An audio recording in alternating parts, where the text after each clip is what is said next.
Eury Cabral. Sí. Entonces, ¿quién es el próximo secretario administrativo, para no hablar de ministro administrativo? Pero vea acá, y eso ya no lo hablamos ayer.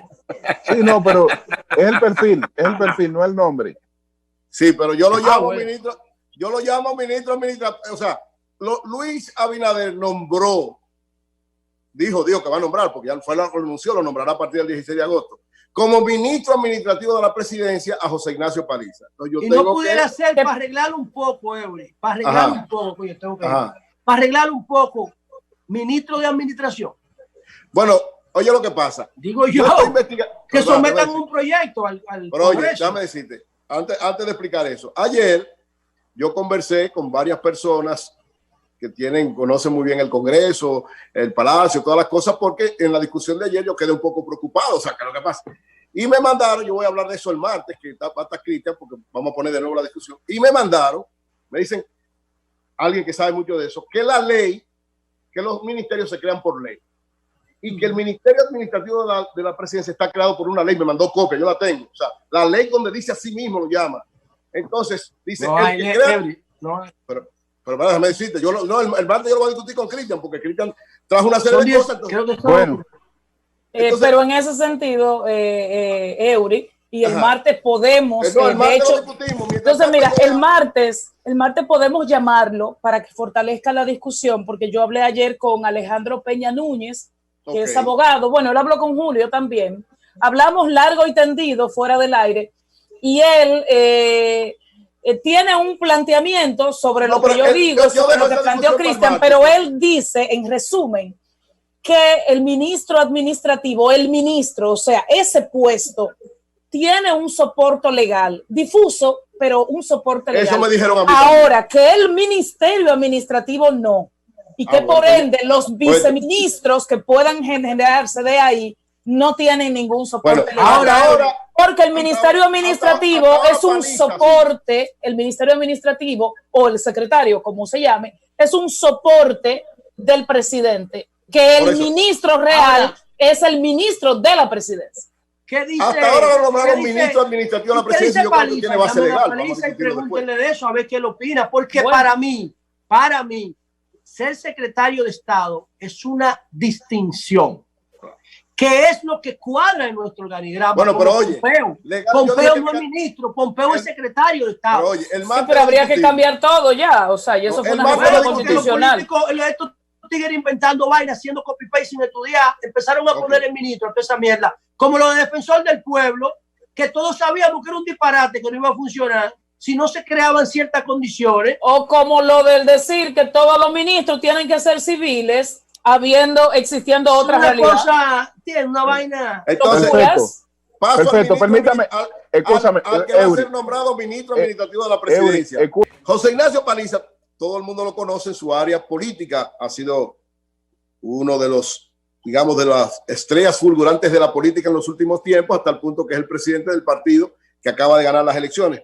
Pero Paliza es un muchacho sumamente preparado. Muchos los conocemos de hace tiempo porque fue casi eso como parte de su trayectoria histórica, uno de los asistentes del ingeniero Ramón Alburquerque, cuando Ramón Alburquerque tenía todas las responsabilidades congresuales, y siempre tenía la imagen de ser una persona muy preparada, José Ignacio, que conocía muchos temas, sabía manejarse y tenía mucho conocimiento. Él se graduó magna cum laude de Derecho en la Universidad Interamericana, es decir, abogado de Derecho con notas magna cum laude. Obtuvo además, estudió en la Universidad de Georgetown en Washington D.C. y donde obtuvo el título de Magister en Estudios Internacionales de Derecho. Es decir, en ese aspecto él está sumamente preparado, ha hecho una gran preparación en ese aspecto y además tiene al mismo tiempo un magíster en negocios y políticas públicas de la Escuela de Derecho de Negocios de Wharton, Pensilvania, de la Universidad de Pensilvania. Y también se certificó en Administración de Finanzas Públicas en la Escuela de Gobierno John F. Kennedy de la Universidad de Harvard en Cambridge. O sea, una gran preparación para todas estas, tiene que ver con derecho, tiene que ver con administración, tiene que ver con finanzas públicas, es decir, que tiene una gran preparación para el área donde va a trabajar en este momento, que tal vez mucha gente porque lo ve joven, pero tiene una gran experiencia, conocimiento, y ahí demostrará entonces lo que tiene que ver con el manejo. En términos políticos, como yo decía, es una de las figuras ¿verdad?, que ha descollado extraordinariamente en los últimos tiempos. Desde los 23 años ya era una figura importante, dirigente del Partido Revolucionario Dominicano, que es, ¿verdad?, lo que era el PRM antes, y de ahí, lógica, a los 29 años, siendo también muy joven, fue elegido diputado en Puerto Plata. Empezó una carrera, hizo una campaña, logró ser legislador, siempre fue un diputado con una gran capacidad de hacer planteamientos, presentar proyectos, y siempre conocía muy bien todo el funcionamiento del aparato legislativo, hasta el punto que luego, en el 2016, fue candidato a senador y ganó la senaduría, a pesar de que en esas elecciones el PLD, prácticamente lo que hizo el PRM ahora, lo hizo en ese tiempo, en el 2016, ¿se acuerdan?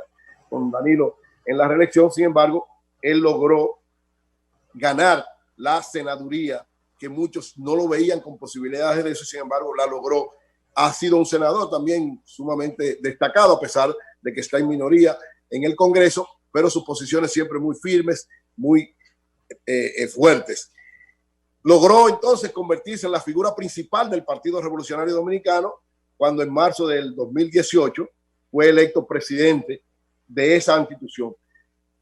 Eso significó para el PRM algo importante: mostró un rostro nuevo, un rostro joven, un rostro preparado, y le dio un respiro, un oxígeno a ese partido. Él fue de alguna manera una especie de elemento de conciliación entre los dos sectores que estaban enfrentados en el PRM, el de Luis Abinader y el de Hipólito Mejía, y ha servido, todo el mundo lo dice, como un elemento de conciliación, que también es una característica muy importante para el cargo que va a asumir.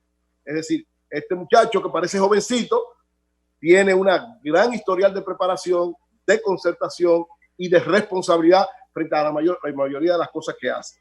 El hecho de que va a sustituir a José Ramón Peralta, que todo el mundo sabe que es uno de los soportes fundamentales del presidente Medina, implica que él será uno de los soportes importantes del presidente Luis Abinader, porque el Ministerio Administrativo de la Presidencia, o la Secretaría de la Presidencia, como ustedes quieran llamarla, es un elemento crucial para el desenvolvimiento del Poder Ejecutivo. Es decir, para hacer cosas, para el Poder Ejecutivo lograr una serie de elementos, el que está en el área administrativa de la presidencia juega un papel de primer orden. Y más aún, yo decía también cuando saludaba su nombramiento, el hecho de ser el presidente del principal partido del país, el partido que está en el gobierno, es una garantía de resolver muchas situaciones complicadas en términos de empleo que se le pueden presentar al presidente Luis Abinader. Es decir, Paliza reúne condiciones para lo que ha sido nombrado, y le deseamos todo el éxito y esperamos que cumpla